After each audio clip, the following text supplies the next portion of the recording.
एवं अतिथिगण सभी को मैं सादर प्रणाम करता हूँ। इस स्कूल के द्वारा जो साइंस एग्जीबिशन लगाया गया है, ये बच्चों को अच्छे एक सोच का, अपना सोच का, हमारे दिमाग कहाँ कैसे काम कर रहा है, क्या पॉजिटिव सेंस कर रहा है, क्या हम प्रेजेंट कर रहे हैं, इसको उजागर करने का बहुत ही अच्छा कदम है। आज का हम लोग को कहाँ से कहाँ पहुँचा दिया है।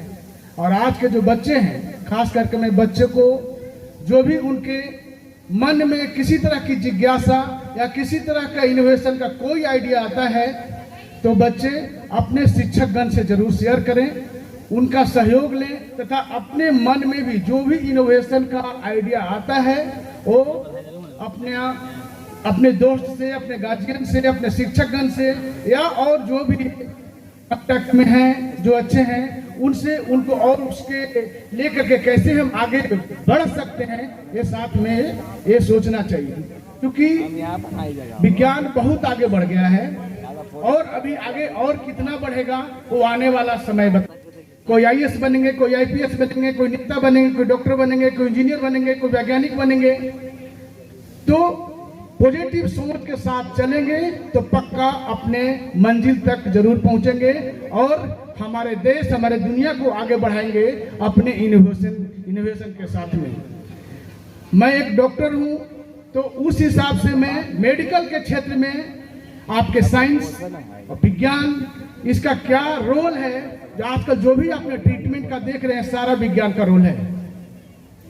आज जो इतना डेवलपमेंट है, सारा विज्ञान के कारण ही। और एक समय जरूर हुआ होगा जब किसी को नहीं पता था, किसी के माइंड में आया होगा और उन्होंने धीरे धीरे मेहनत करके स्टेप बाय स्टेप करके आगे बढ़े हैं। जो आज सीटी स्कैन करते हैं, अल्ट्रासाउंड करते हैं, एमआरआई करते हैं, ये क्या है? ऑल थिंग्स सब साइंस है सब। प्रिय विद्यार्थियों, मुझे आपके बीच आकर बड़ी प्रसन्नता हो रही है और इस संबोधन के बाद आप सभी से मिलना भी है। आपके द्वारा बनाए गए जितने अलग अलग एग्जिबिट्स हैं उनको देखना भी है और मुझे पूरा विश्वास है कि एक अलग क्रिएटिविटी इस विद्यालय में जन्म ले रही है, जो आने वाले समय में पूरे बिहार को एक महत्वपूर्ण दिशा देगी। मगध क्षेत्र का यह विद्यालय शिक्षा में अग्रणी हो, यही मेरी शुभकामनाएं है। मगध का इतिहास बड़ा प्राचीन है। महाभारत जब पढ़ते हैं, उस समय की बात करें जब पश्चिमोत्तर से वीर यवन योद्धा अलेक्जेंडर द ग्रेट, जिसको कहा जाता है, उनकी सेना के साथ आक्रमण हो रहा था, तब इस भूमि पर जो हुआ था उसके वर्णन तत्कालीन ग्रीक इतिहासकार करते हैं।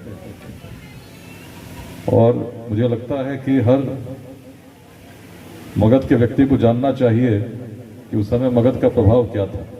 महाभारत काल में उस समय जब अलेक्जेंडर का आक्रमण हो रहा था,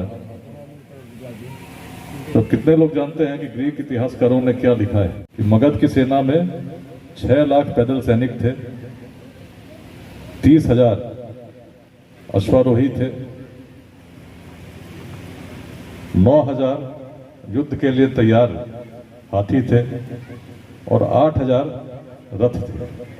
उस समय के पूरे विश्व भर की जितनी सेनाएं थी, उसमें आप समझ सकते हैं मगध की सेना कितनी अग्रणी रही होगी। और तभी ये कहा जाता था कि जब मगध की सेनाएं चलती हैं तब उनके धूल में सूर्य भी छिप जाता है। अब सोचिए कैसे प्राचीन शौर्य की भूमि रही होगी, जिसकी सेना की कल्पना कर वैसे यवन योद्धा जो पूरे विश्व विजय पर निकले थे, कि इसके आगे जो सेना है तो उन्होंने निर्णय लिया कि अब आगे नहीं जाएंगे, क्योंकि अब वापस अपने देश जाना यदि है तो मगध से सामना होना सही नहीं होगा। 3 दिवस तक अलेक्जेंडर मनाते। पाटलिपुत्र में यदि कौटिल्य के अर्थशास्त्र को पढ़ते हैं तो अनेक ऐसे अलग अलग व्यवसाय जिन पर कर लगता हो, अनेक ऐसे श्रेणी जिनसे जुड़े श्रेष्ठी इतनी क्षमता रखते थे कि भगवान बुद्ध जहाँ सभा करते उस जमीन को सोने के सिक्के बिछाकर खरीद सकते थे। तो ऐसा गौरवशाली हमारा इतिहास रहा है जिस पर हर व्यक्ति को